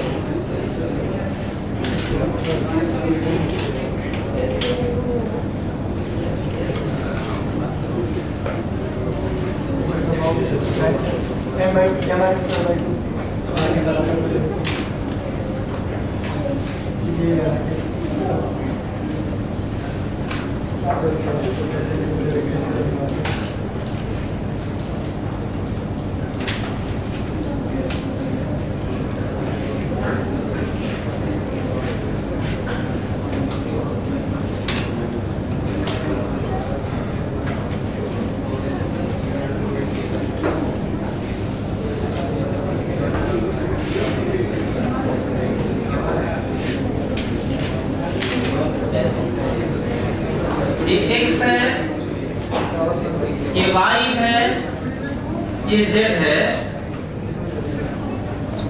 सिमेट्री से देखो तो सिमेट्री से दिख रहा है यदि इसको I माना जाए तो ये भी I होगा, मतलब I एक सिमेट्री से I y बराबर होगा और I होगा, ठीक है। दूसरा I x plus I y बराबर I z क्यों अप्लाई हो पा रहा है? क्योंकि ये 2D बॉडी है, 2D बॉडी है और अप्लाई करने का जो तरीका है मैं अपना भी रहा हूँ। उसी प्लेन में दो एक्सिस है, उन दोनों को जोड़ूंगा तो जो इंटरसेक्शन पॉइंट्स है उसे पास होता हुआ इन दोनों एक्सिस के, इसीलिए इसका नाम परपेंडिकुलर एक्सिस थ्योरम भी है। और एक और चीज, यदि दोनों एक्सिस को उसी प्लेन में 60 डिग्री पे लेंगे तो होल्ड नहीं करेगा। हाँ, परपेंडिकुलर होना चाहिए। तो परपेंडिकुलर लिया हूँ तो इसको लिख देता हूँ I प्लस इसको लिख देता हूँ I बराबर, ये जानते हैं हम लोग कितना होता है, तो 2I बराबर mr स्क्वायर, तो I बराबर mr square by 2, so diameter पे अबाउट mr स्क्वायर बाय 2।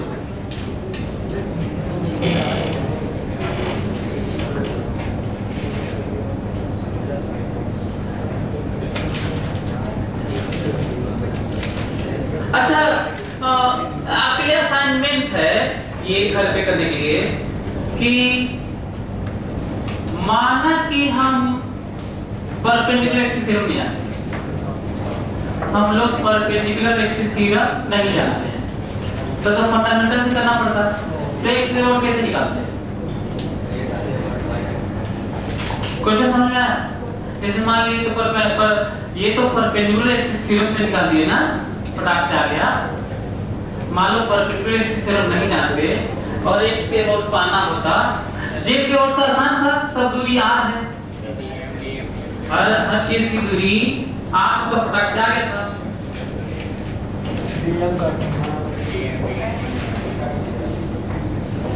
कैसे निकालते?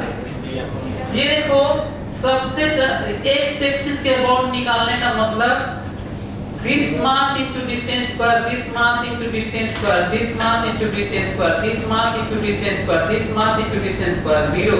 इसका तो 0 है, तो उसी तरह का इसका भी होता, इसी उसी तरह इसका होता। तो क्या करना पड़ता? तो आता ही थीटा पे याद करो, कर्व है तो थीटा पे क्या लेते? d थीटा, और दूरी कितना होता?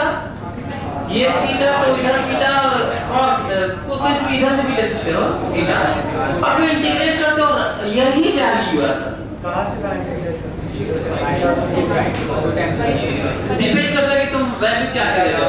यदि दोनों तरफ ले रहे होगे तो थीटा को 0 टू पाई कर लेना, और एक तरफ ले रहे होगे, एक ही तरफ ले रहे होगे तो फिर 2 पाई तक इंटीग्रेट कर लेना। तो ये समझ में आया आप लोगों को? अच्छा, देखता हूँ कितने लोग बता पाते हैं। मान लो इतना ही पार्ट दिया हुआ है, देखता हूँ कितने लोग बता पाते हैं। मान लो रिंग का इतना ही पार्ट है और जो पार्ट है क्वार्टर पार्ट यही मास है, तो क्या आप लोग बता सकते हैं कि x के अबाउट कितना वैल्यू आएगा? क्वेश्चन समझ में आया? पूरा रिंग का तो ये है, अभी फिलहाल रिंग का क्वार्टर पार्ट है और भूल मत जाना इस क्वार्टर पार्ट की जो शेप है, इतना पार्ट, इतना, किसी का मास में से ऑब्जेक्ट का मास, ऑब्जेक्ट है ना, तो इसका मास m दिया, इसका आंसर है मास का वैल्यू यही है।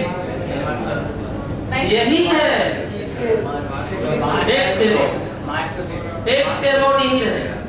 अच्छा y के अबाउट भी यही रहेगा और z के अबाउट बताएं। हाँ m r स्क्वायर कैसे होता है, देखो ये देखो z है, दूरी dm r हुई है, देखो z के अबाउट। तो अच्छा पूरा रिंग का एक और चीज फिर से, यदि पूरा रिंग का मास m है और 3/4 हटा दिया, 3/4 काट के हटा दिया, इतना बचा है, अब बताओ मोमेंट ऑफ इनर्शिया। तो है तो यही होगा, पर उस पार्ट का मास कितना है, m/4 है। आंसर है m square mr square by 8 answer 8।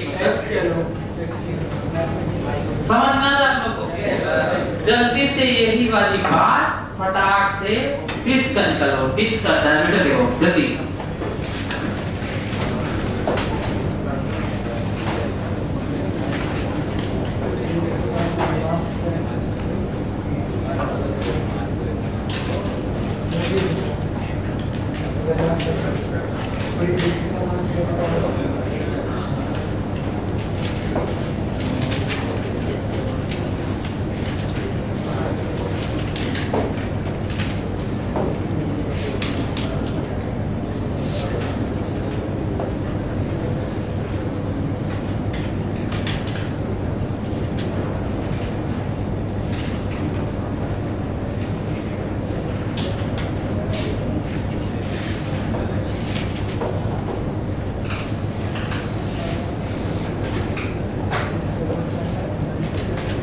जल्दी तो फिर सिमेट्री से क्या कहोगे, x के अबाउट यदि i है तो पूरा साफ दिख रहा है कि y के अबाउट भी i है।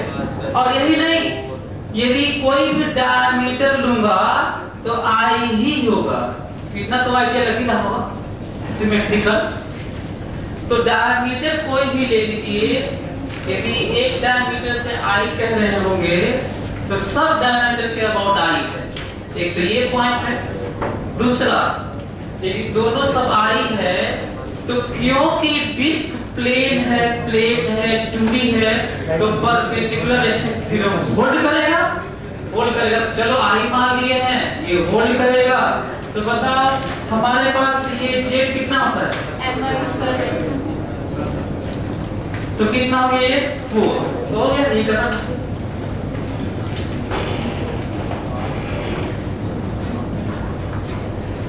तो देख रहे हो कि किस तरीके से रिंग का और डिस्क का जो अपने एक्सिस के अबाउट मोमेंट ऑफ इनर्शिया होता है, उसका डायमीटर के अबाउट आधा हो जाता है, उसका आधा हो जाता है डायमीटर के अबाउट। तो क्या आप लोग फटाक से हॉलो स्फीयर बता सकते हैं डायमीटर के अबाउट? कितने लोग डायमीटर के अबाउट हॉलो स्फीयर बता सकते हैं?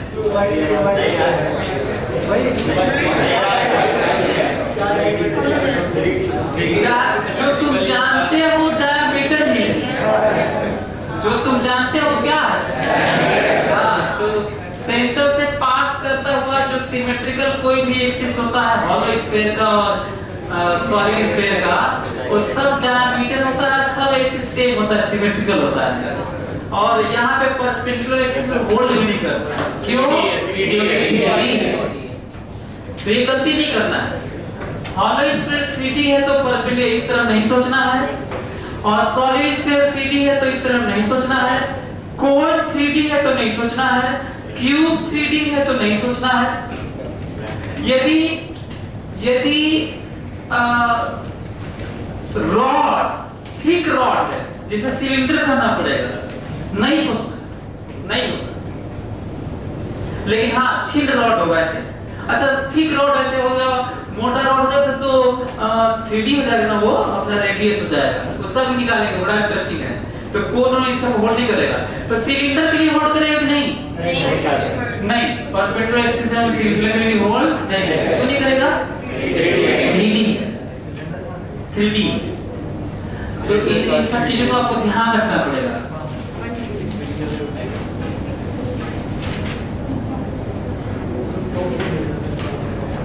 अच्छा फिर से यदि मैं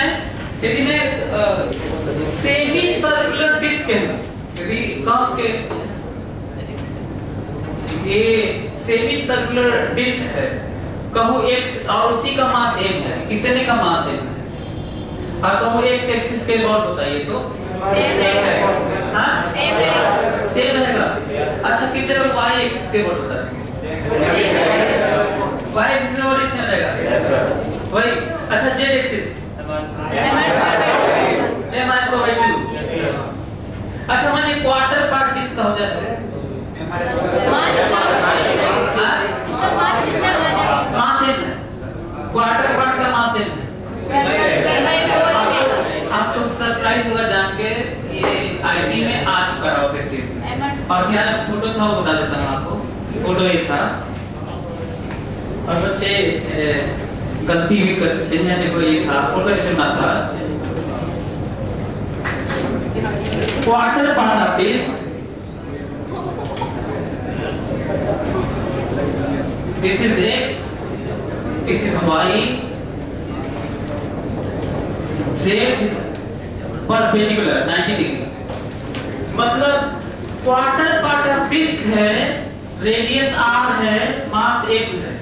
बताना था कि i z कितना होगा। ऑप्शन दिया था m r square bye 4, m r square bye 8, m r square bye 6, m r square bye 2। Answer है m r स्क्वायर बाय 2। क्यों सही है? क्योंकि इसी का मास m है।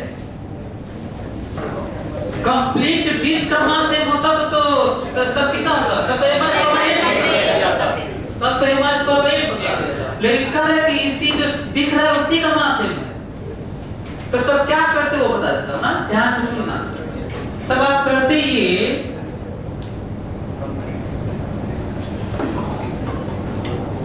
ऐसे कंप्लीट बनाते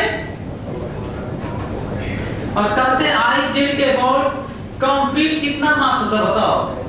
4 है। ध्यान से सुन लो ताकि कहीं अप्लाई करना। ध्यान सुनो, यदि ये m होता क्वार्टर पार्ट तो डिस्क कंप्लीट कर लेते। तो डिस्क का मास कितना होता? 4m। तो पूरे डिस्क का z के अबाउट इतना मोमेंट ऑफ इनर्शिया होता। लेकिन क्योंकि चारों पार्ट z के अबाउट सिमेट्रिकल है, quarter part and quarter part this z, तो क्योंकि सिमेट्रिकल है और बताना एक पार्ट का है 1/4। क्लियर? कोई दिक्कत? ऐसे मतलब प्रूफ बता रहा हूं। जैसे कोई बच्चे सोचेंगे नहीं सर इतने का कैसे वही रह जा रहा है, तो इसको क्या करना होगा? क्योंकि आप नहीं जान पा रहे हैं, नहीं सोच पा रहे हैं, क्या करिए? कंप्लीट कर लीजिए। पर आपको ये तो सोचना पड़ेगा कि चारों पार्ट z के और सिमेट्रिकल तो कंप्लीट कर लीजिए। कंप्लीट वाला आप जानते ही हैं, पर कंप्लीट का मास हो जाएगा 4m। लिख लीजिए, पर कहिए चौथाई सेक्शन लेना है क्योंकि पूरे का नहीं बताना है। ये तरीका जो माइनस करने वाला है चाहे पार्ट बताने वाला है, ये हर पार्ट हर ऑब्जेक्ट के लिए चलेगा।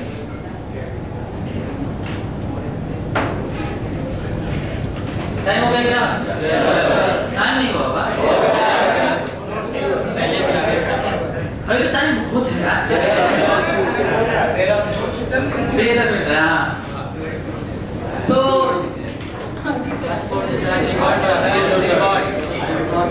अच्छा बोला तो वैल्यू तो लिख लो जो मोमेंट ऑफ इनर्शिया है।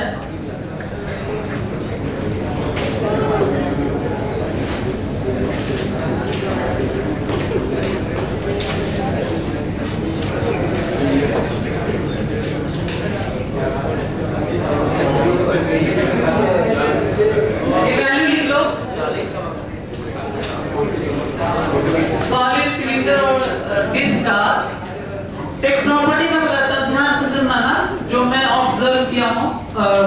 मेंशन थोड़ा किताबों में सब कम किए होंगे, शायद सकता है नहीं भी किए होंगे। as it is without changing the density along compression extension किसी और डायमेंशन में न ले, केवल एक्सटेंशन या कंप्रेशन किसी भी एक्सिस के अबाउट ले, मास एक्सटेंड हो जाए, डेंसिटी केवल कम इसलिए हो क्योंकि उसी एक्सिस के लॉन्ग केवल कम हुआ एक्सटेंशन के कारण। ऐसा ना हो कि हम कोई चीज ऐसे खींचे तो इसके लॉन्ग कंप्रेस हो जाए, चेंज हो जाए डायमेंशन। मोमेंट ऑफ इनर्शिया उसके पैरेलल किसी के बॉडी में होता है। जैसे यदि डिस्क है उसका एक्सिस है तो उसका कितना मोमेंट ऑफ इनर्शिया होता है, m²/2। तो इस एक्सिस के अबाउट इसको खींच दो, कंप्रेस कर दो, तो इसी एक्सिस के अबाउट नहीं, पैरेलल टू एनी एक्सिस के अबाउट नहीं मिलेगा।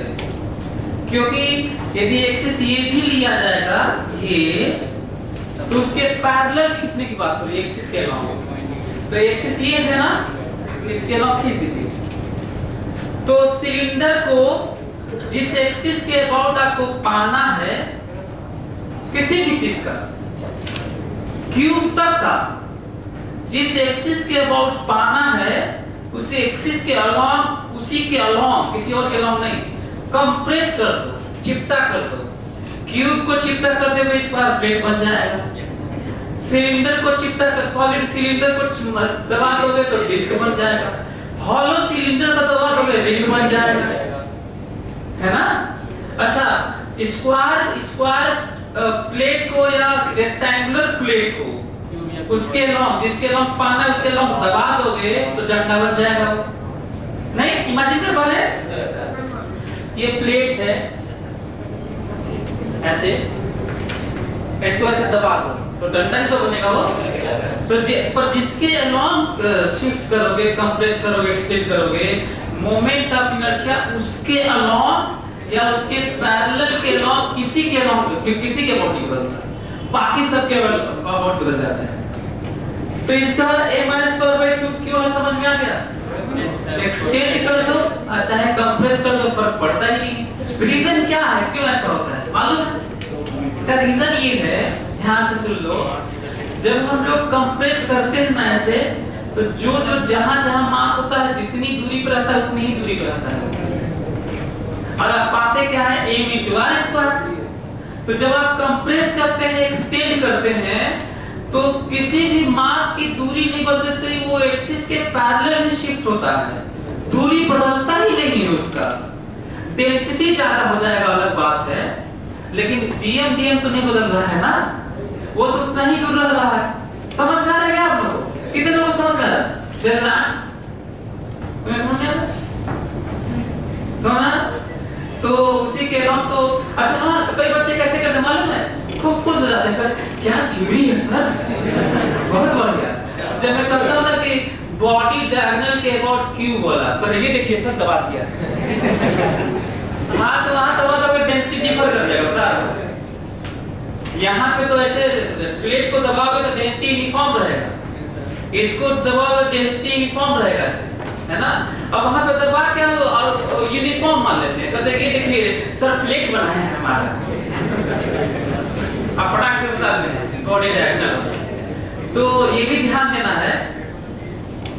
यहाँ पे क्यों हम लोग बता पा रहे हैं, भले ही यूनिफॉर्म लास्ट में भी यूनिफॉर्म ही रह गया ना, तो हम लोग डिस्क वाला सोच के बता दिए, एक्सटेंड कर लिए, लेकिन बॉडी डायगोनल के अबाउट, अच्छा हाँ, एक face to face front face के अबाउट करोगे तो ठीक है, बॉडी डायगोनल के अबाउट थोड़ी बता लोगे तो कैसे करके सबसे ज्यादा डेंसिटी वो बीच बॉडी डायगोनल यहाँ पे आ जाएगा, मास ज्यादा हो जाएगा और नहीं बता पाएगा।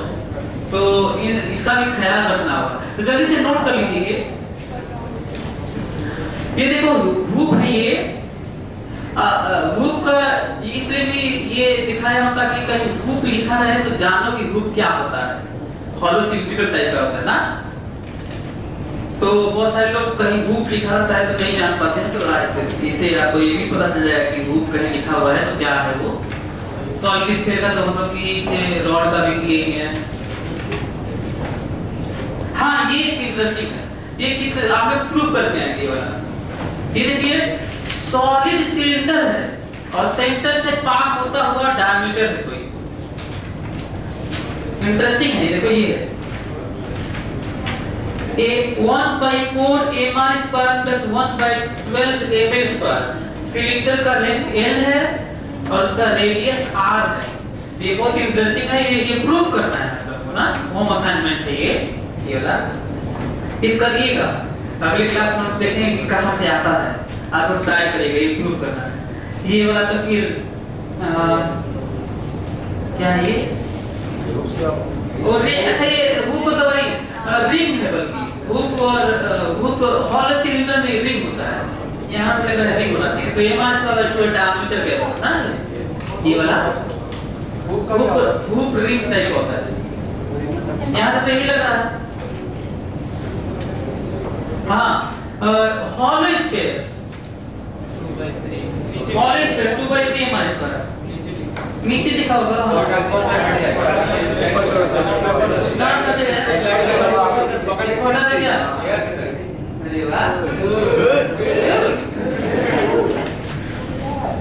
स्फेरिकल शेल हुक रिंग होता है, इसे यहाँ से बदल रहा है।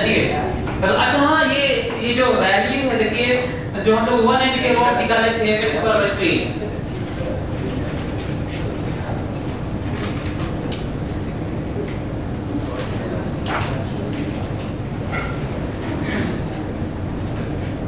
लिखिए। तुम्हारे पास 6.5 सेकंड और है।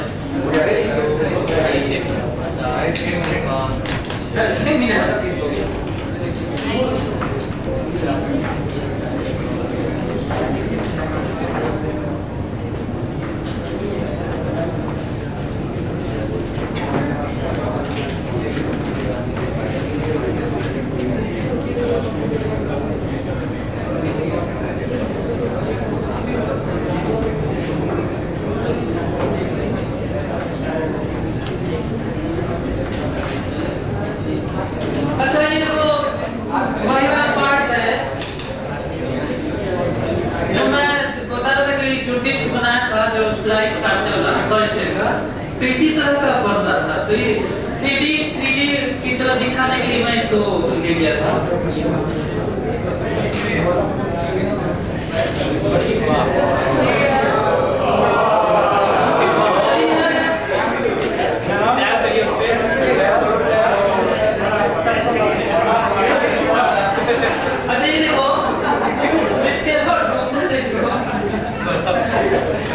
ये रोटेशन वाला परपेंडिकुलर बाइसेक्टर के ओर एक घूम रहा वो ओमेगा से, तो कहा जाएगा इसका काइनेटिक एनर्जी कितना है, तो आंसर है 1/2 I ओमेगा स्क्वायर। I की जगह क्या रखना होगा, m²/3, m²/12, यहाँ पे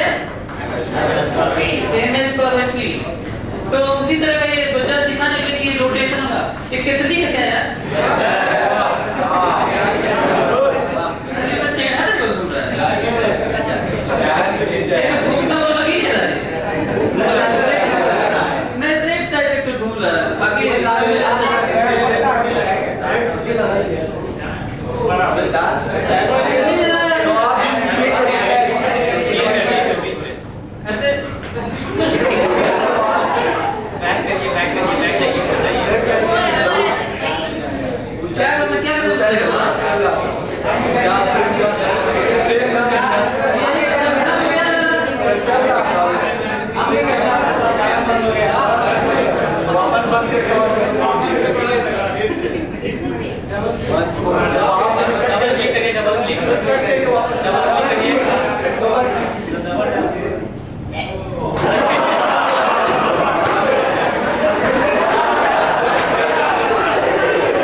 उसके बॉडी का मास पास आ रहा है तो मोमेंट ऑफ इनर्शिया कम हो जाएगा, तो ओमेगा बढ़ता रहेगा। आई ओमेगा कांस्टेंट है।